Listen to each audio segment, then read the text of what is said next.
प्रेम का खूंटा। और संसार के खूंटे से मन को खोलिए जरूर।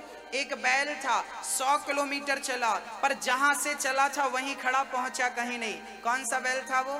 बोले कोल्हू का बैल था, बीच में खूंटा गड़ा था, गोल गोल घूम रहा था। कोल्हू का बैल चला 100 किलोमीटर, पर पहुंचा कहीं नहीं, जहां से चला था वहीं खड़ा है, क्योंकि वो खूंटे से बंधा था। आप भी बचपन से चल रहे हैं पर पहुंचे कहीं नहीं, वहीं के वहीं हैं। क्यों? क्योंकि आपका मन भी पत्नी से, पति से, बच्चों से बंधा था। जब तक आपका मन संसार के बंधन से खुलेगा नहीं, तब तक मंजिल की प्राप्ति होगी नहीं, याद रखिएगा। मन को पहले खोलना पड़ेगा। किस खूंटे से? बोले संसार के खूंटे से मन को खोलना पड़ेगा, फिर आप आगे बढ़िए। हाँ, आपने संसार को पकड़ रखा है। मैया जी एक बात बताओ, संसार ने आपको पकड़ रखा है या आपने संसार को पकड़ रखा है? बताइए, जोर से बोलो मेरी माँ। मैया जी, ओ मैया, आपने संसार को पकड़ा है या संसार ने आपको पकड़ा है? संसार ने हमें नहीं पकड़ा, हमने संसार को पकड़ा। नाती पोता ने आपको नहीं पकड़ा, आपने नाती पोते को पकड़ रखा है। बेटा बेटी ने आपको नहीं पकड़ा, आपने बेटा बेटी को पकड़ रखा है। पैसे ने आपको नहीं पकड़ा, आपने पैसे को पकड़ रखा है। मकान दुकान ने आपको नहीं पकड़ा, आपने मकान दुकान को पकड़ रखा है। अब मुझे बस ये बता दो कि छोड़ोगे कब? बाल तो पक गए, बालों ने अपना रंग छोड़ दिया, कलर बदल दिया, काले थे सफेद हो गए।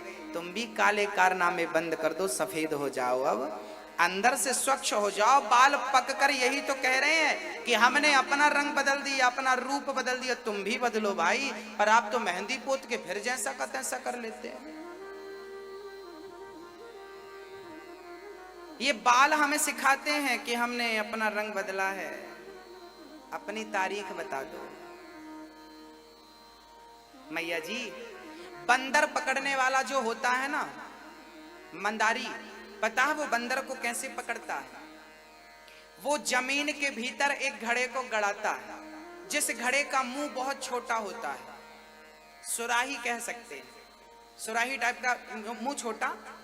उस घड़े के अंदर ना वो चने डाल देता है, और बंदर तो उस घड़े पे हाथ डालता है और उसकी पकड़ पे चने आते हैं, तो चने पकड़ता है तो मुट्ठी बंद हो जाती है, और मुट्ठी बंद हो जाती है तो उसका हाथ उस घड़े में फंस जाता है। अब वो निकलता है तो निकालता है, पूरी कोशिश करता है बंदर पर उसका हाथ।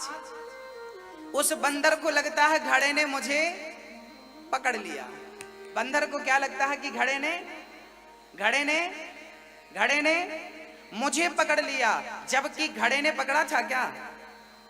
बंदर ने मुट्ठी यदि खोल दी होती तो वो आजाद हो जाता कि नहीं, पर मुट्ठी खुली नहीं, इसलिए बंधन था। बस मेरी माँ, वो बंदर और कोई नहीं। आपने ही जैसे बंदर चने अपने मुट्ठी पे बंद कर लेता है तो मुट्ठी बंद हो जाती है, निकलती नहीं है घड़े के मुंह से, ऐसे आप लोगों ने भी सोना चांदी बेटा बेटी ऐसी पकड़ रखा है, इसलिए भवसागर से पार होते नहीं। वो बंदर और कोई नहीं है, यहाँ जितने बैठे हैं लगभग वही बंदर है। पकड़ रखा है आप, यही बंधन है। बंधन किसे कहते हैं? यही बंधन है। छोड़ दो ना। अच्छा एक काम करो मेरी माँ, दोनों सभी लोग अपने एक हाथ से, आप सभी लोग अपना दूसरा हाथ पकड़िए, जोर से प्रैक्टिकल करिए तो समझ में आएगा, इसलिए कोई कंजूसी ना करे। जितना कह रहा हूं प्रेम से हाथ उठाइए सबसे पहले, और एक हाथ से दूसरे हाथ को दबाइए। दबाइए दादाजी, जोर से दबाइए, दबाइए दबाइए दबाइए दादाजी, दबाइए ना, और जोर से दबाइए, और मैया जी और ताकत लगाइए, इतना जोर से दबाइए हिलने लगे, कंपन होने, और दबाइए।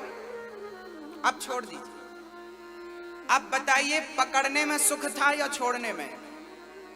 छोड़ने में। वही तो समझा रहा हूं कि पकड़ने में सुख नहीं है, संसार को छोड़ देने में सुख है। बेटा बेटी नाती पोता पैसा सबको पकड़ने में सुख नहीं है। सबको आपने क्यों पकड़, यही आपकी पकड़ ही आपके दुख का कारण। आप कहते हैं ना गुरुजी हम बड़े दुखी हैं, क्यों दुखी हो? क्योंकि तुमने पकड़ रखा है।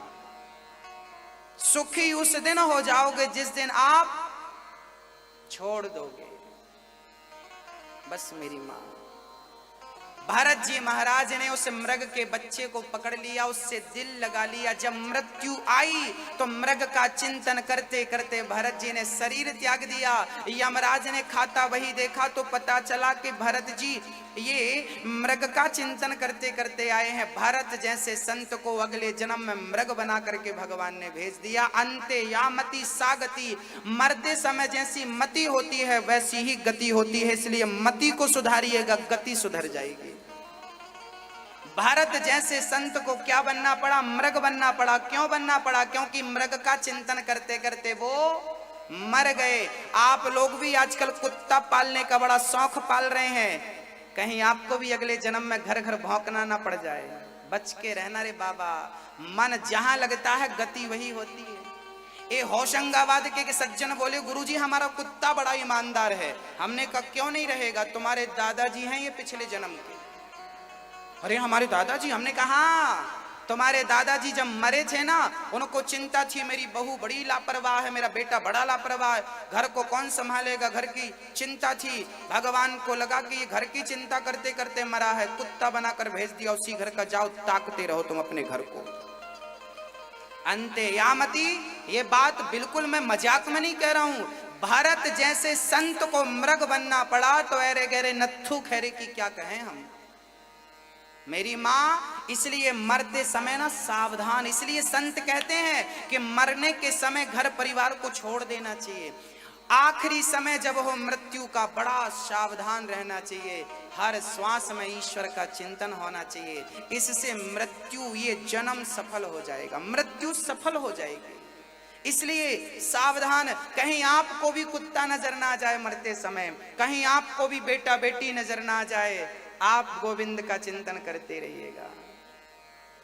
श्री भरत जी महाराज मृग बने, मृग की योनि त्यागी, तीसरे जन्म में पंडित जी के घर जन्म लिया।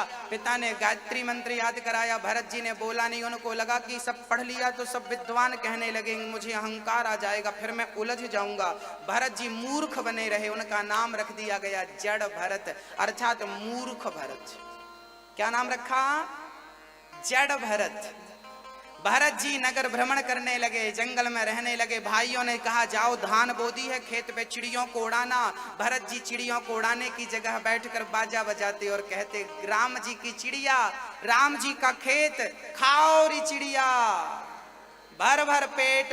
भाइयों ने देखा निकम्मा किसी काम का नहीं, चिड़िया उड़ाने बिठाया था, खिला रहा, घर से निकाल दिया भाई को।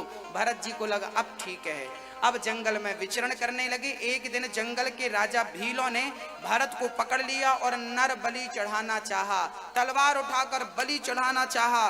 भद्रकाली ने देखा कि निर्दोष भक्त मर रहा है, प्रकट होकर दुष्टों का दमन किया और भक्त भरत जी की भद्रकाली ने रक्षा की। अब भरत जी आजाद जंगल में विचरण करने लगे। एक घटना घट गई।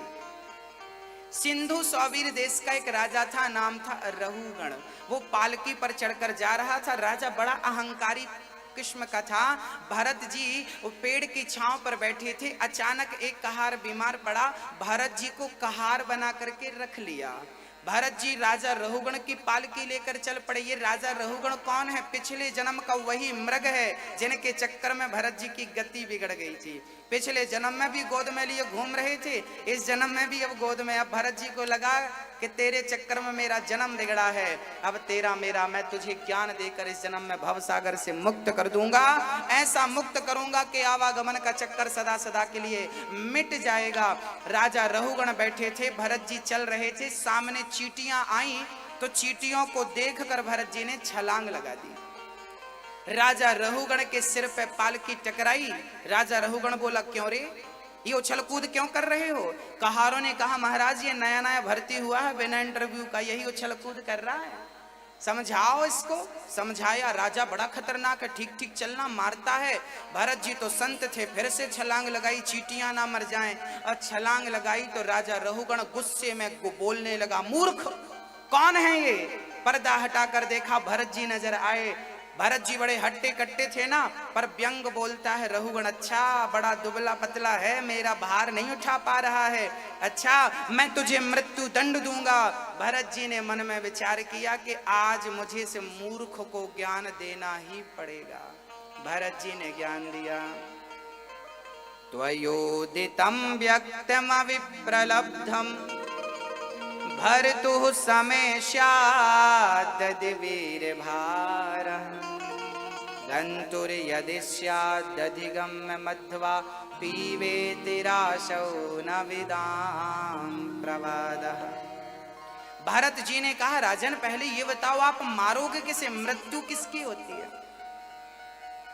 ये विषय बड़ा कठिन है, आपको समझाने का प्रयास करता हूं।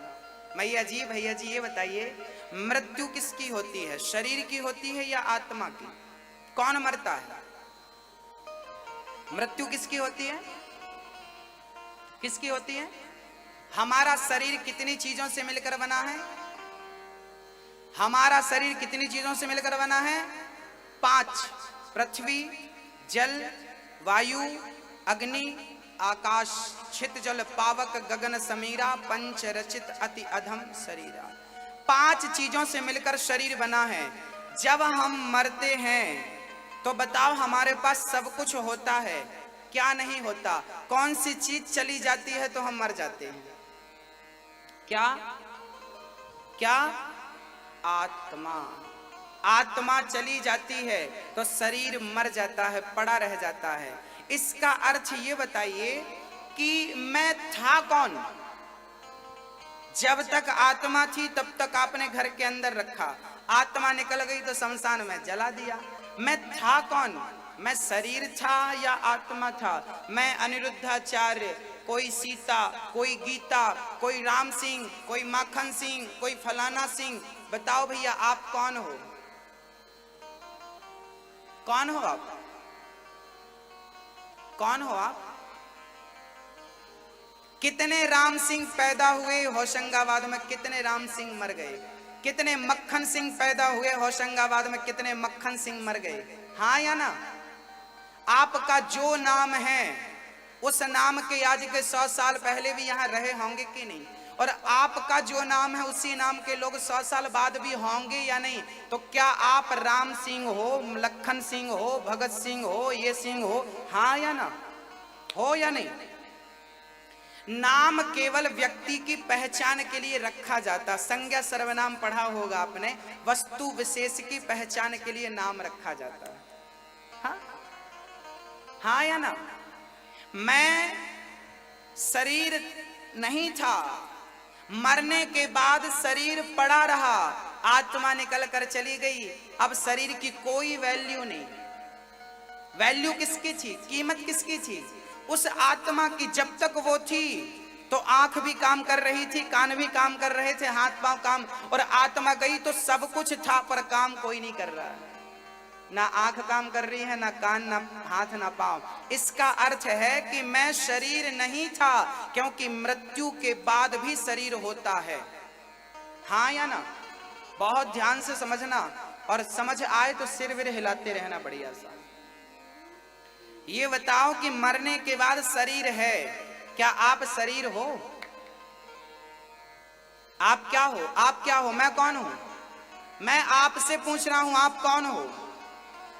कौन हो आप? मैं शरीर नहीं हूं, मैं आत्मा हूं। मैं कौन हूं?